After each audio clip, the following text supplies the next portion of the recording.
What's up everyone, it's Dark Viper. I'm going to show you how to use this in and output chest to your advantage for some overflow auto farms and some auto balancers across your autos. So I think you're going to really enjoy this video because I realized this could be really OP if done correctly. So as a quick update from yesterday, I'm still working on my starfruit farm. Unfortunately, I didn't realize you can't manually harvest without the risk of losing your seed. So I actually harvested 2 of them and lost both seeds. And that is a horrible feeling when you're like going up here and thinking you have a chance to get your seed back. So beware if you are actually doing this, you can only auto them. So you have to do it this way. You can't do it any other way. You can auto farm them, obviously. You can do the conveyors and all that stuff, but I would highly recommend taking this other approach instead. So just don't do this. Don't come up here and harvest that because you might lose it. And it's an expensive loss. So I've got, let's see how many of these. I have 22 of these, I think, right now. So I've got 23 of these input output chests. I'm gonna show you how to use them. All right, so this is my auto farm alt. First thing we're gonna do, we're going to create an epic auto farm for smelters. We can also use this for smelting gold whenever we want to, but we're gonna focus on iron. And then on this side, over here, we're gonna do some coal. So this is the spawn. Let's assume this is where we want to just like end everything up right here. So we want it all to flow to this in the end. There's an industrial chest. So this is my ultimate ending here. So I'm gonna set it up like that. So that's where we're gonna end up for everything. We're gonna block all that so it doesn't fall out.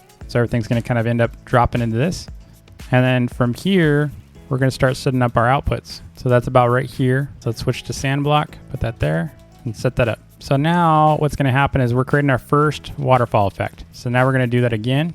And these are 4 blocks, 1, 2, 3, 4. So we got 1, 2, 3, and then a 4. So that's number 4. So we're gonna do another one. You can see where I'm going with this. So we're gonna go a little bit taller like that. We're gonna block this so things don't fall out. All right, next we need to basically protect this. So we don't want things to fall out, right? So you can block these, create a little U shape, and then we're gonna do 4 out from this one. All right, and then we're gonna protect this one as well. That's already protected, okay. And then we need to just do a little wrap over this. So we're just gonna keep doing this. And this is the waterfall. So we can have a ton of these. In fact, we can actually make it zigzag. So we'll do that actually. We'll make this zigzag. So the next one we're going to do is going to be a little tall. And the reason why I want to do this is I want to be able to access these anytime I want. And this is going to drop down here and we could test it out before we seal this up. And we're going to use our iron ore. I've got a ton of it. We're going to make sure we're in good shape so far. So let's go fill all these up. Looking good. So you might ask me like, Dark, why are we doing this? Because couldn't I just do a chest down here and auto click them? And I'd say yes, but here's the thing. This setup, you can travel long distances because what's happening, instead of conveyor running your items across the map, they're protected as long as they're in the chest. They're never going to despawn while they're in the chest. So what's happening is only the stuff that's traveling for a short distance is going to potentially despawn. So what you're doing is you're feeding everything in chest. And as long as you're emptying this, there's no reason for these to, like, you just crawl up here, do that, and go back on your whatever you're farming and doing. It's a really good multi-storage setup. So we're gonna basically show a zigzag here, and then what's going to happen above here is your ultimate farm. So I'm going to show you how to do this in a minute. For this example, I'll just do 8. You can do, you know, stacks of 20 or more. I'm not really going to go into like crazy detail on this, but you'll get an idea of what I'm trying to do here. All right, I think this is probably going to be good right here. In fact, I'm going to cut it off right there, and then we're going to go sideways now. And you can do this with washing stations. I'm not really going to show that because I don't have a need of that. I actually wouldn't recommend even doing any kind of onion farm for a bit. You could do it with the stars, but the stars are going to be it's going to take a while for you to do a star farm. And now we're going to set up some smelters. So it depends on how many you want to do. I would do quite a bit, to be honest. So you could either use conveyor belts. I would actually not use conveyor belts. And you could design this however you want. I'm just going to design it this way because I have a ton of these. I might as well. And the nice thing about this setup is that you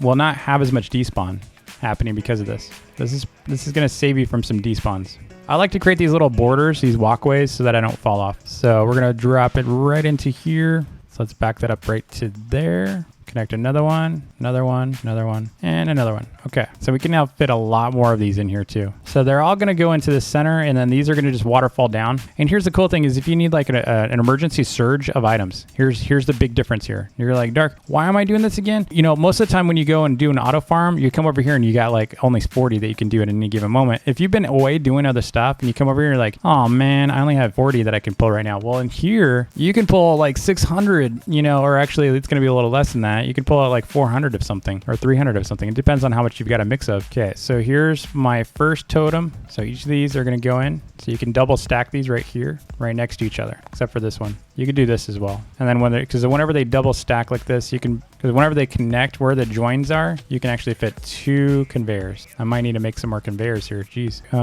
Here, and then we're going to do one there and one there. And we're just going to share. So you can see I put a block right here, and as long as you put it against it, because you can't do it without it. So if you tried it right here, it won't put it on there. But you can do this. So you're covering the entire thing with conveyors. You're not wasting anything. Now what we can do is we're gonna start getting our coal out. So we're gonna start the coal farm. Coal farm's a little easier than the iron because coal doesn't really require a smelter. And what we're gonna do is we're just gonna place them all on top of this stuff. You're gonna make more coal than you have ever. Depends on how much coal you make currently. I'm gonna make more coal than I ever have. Okay, so that's the coal. So coal's gonna start firing up. All right, now we gotta do something with iron. What we're gonna do is we're gonna feed smelted iron into each of these. And depending on how many smelters you have, you can determine how much you really want to do. In our case, I've got a ton of smelters. So if I really want a ton of iron, I can put a ton of smelters into this and just layer them and have each one filtered down. So like you could basically do your current smelter farm if you want to. Dude, you could travel long distances with these because they hide. They're not just sitting on a conveyor. They're hiding in chests. Now, granted, if you had a direct coal feed into this, I'd still have 220. Difference is I could be doing other stuff. I didn't have to be sitting here to get 220. That's a big difference. That's what I'm trying to show you is that you could do other stuff with this kind of load balance setup. Is ultimately you could come back down here and just auto that, but you still get the 220. Whereas if you didn't have these, you wouldn't have the 220 anymore. Unless you were like you really wanted to travel all the way up to these. Either way, it's just a better farm. It's better than the old load balancers for sure. Remember the last update they did, they actually broke the waterfall effect, and this actually enables us to have waterfalls again. So before you used to be able to do your load balances with auto, kind of just like based on the physics of things pushing each other, and you can't do that anymore because they don't collide with each other anymore. So this actually still enables you to have that. So over here, we're going to go ahead and do our first smelter setup. Let's get our smelter going. Kind of get over here so we get out of the way. There's a smelter. Where are you? Right there. All right, that's the first smelter. I like doing the plus sign. Unfortunately, I don't know why, but they don't like being next to each other. It's really weird. But the easy solution to this is just add a stair. That way you're not using conveyors. You do not want to use conveyors as much as you can, unless you're doing it for totems, but try not to use conveyors. And let's go ahead and block that a little bit. It should be all right though. All right, so we're gonna have to do the same thing here. Block that. See, are we full? Yeah, we're already full on that one too. Man, this is gonna be so crazy. And then we could put one that just is over the top of these. So I'm gonna go ahead and get rid of this like that. We're gonna lay this right on top. Okay, so that's gonna smelt basically straight into these things. And for this to work, of course, we need a totem or coal. I really don't like doing the way a lot of people do conveyors where they travel them. Because what you don't want to do is a lot of traditional conveyor setups for smelters is they do it based on length. So what happens is a totem drops over here, it drops the iron, and the iron has to flow all the way down here, right? Kind of like this. I'll show you what I'm talking about. So if you have a conveyor that's like this, right? And then someone puts a totem right here. Well, the ore has to travel this full length before it gets in there. And you're delaying based on that travel, you're doing two things. One is you're keeping the item out longer, and two is you're delaying the time that it takes to get to here to start smelting. So what we want to do is we want to basically come over here and have one of these. So instead of having all these conveyors, you just have one conveyor right here that everything piles onto. So we're going to do that real quick. I'm going to show you what I mean. So here I can actually do, instead of having them all the way out here, because this is 3 conveyors, right? So that's 1, 2, 3. It would have been out over here, traveling all the way down here. So instead, what we're doing is we're reducing that travel, and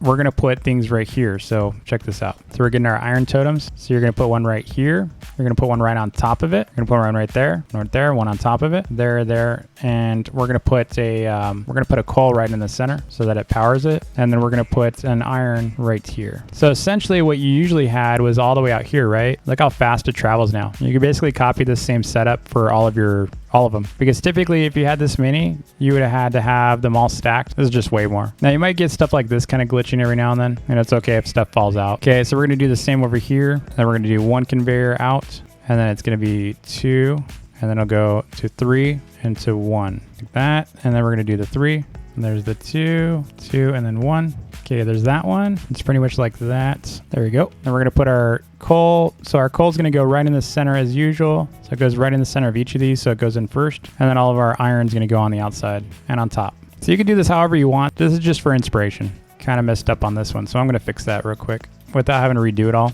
I'll do little stairs here just to make sure things don't accidentally fall out. I'll just put a couple items there. And you could continue to do that. If you really wanted even more iron, you could just essentially do another one of these. So you just have to space it out. But you don't even have to do the full 4. You could just do like 2. You could do 2. And you might be able to do another 2 over here, like right over this. You might be able to pull that off. In fact, we might as well try it. I think what I'll do is I'll set it up right here. Then maybe one right here. We'll do some one-offs. All right, so we can set those up, and then I'll set one up right here as well. So the nice thing about about me using an alt though is I'm not going to have much despawn. Dude, this is actually a really, really cool farm. Okay, over here, we're going to go and do something similar, but not as elaborate because we don't have the space. So what we're going to do here is one conveyor for each of these because you do need the conveyor. So one conveyor each. And if you don't have these many smelters, just do what you can. You only need like one or two. This is overkill. I always do overkill. So in this case, we're going to just do 3, 2, okay, like that. And so we got 3, 3, 3 location. There we go. Okay. And then we got 1, 2, and 3. So we got all these set up. We put the coal in the middle. So coal is going to go in right here for each of these. And we're going to put the iron right on top. We got 1, 2, and then we got a third. We'll do the same with these. The key here is there's nothing too long, right? There's nothing that's incredibly like lengthy with the conveyors. You just don't want things traveling very long. So if you only have one smelter running, it'll still perform really well for you. You just want to keep things off conveyors too long. Okay, so these are all filled up. But yeah, so you can actually overnight, you can even AFK this overnight. You can just sit here in auto, and I might actually do that after this video. But I've already got more coal than I've gotten in a while. So I can go and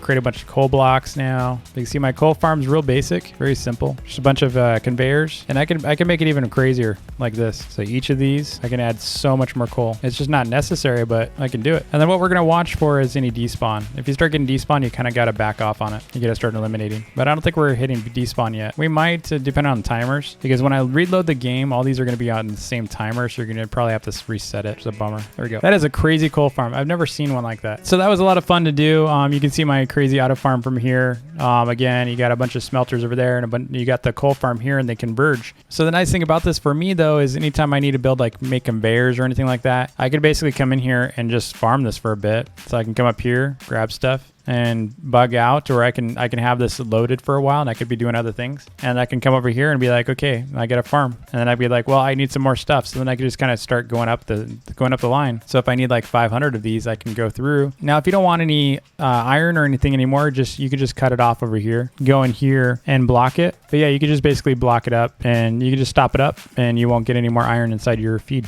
But look at my coal now, 700. And that's not how you did. You could just sit here too. It's great. It's super versatile. So I hope you get some cool ideas from this video. If you do, I'd love to see some of your builds. Definitely join our Discord to share some of your builds. I always see them. I love checking them out. If you like the video, hit that like button and subscribe if you're new. And I'll see y'all next time. Take it easy.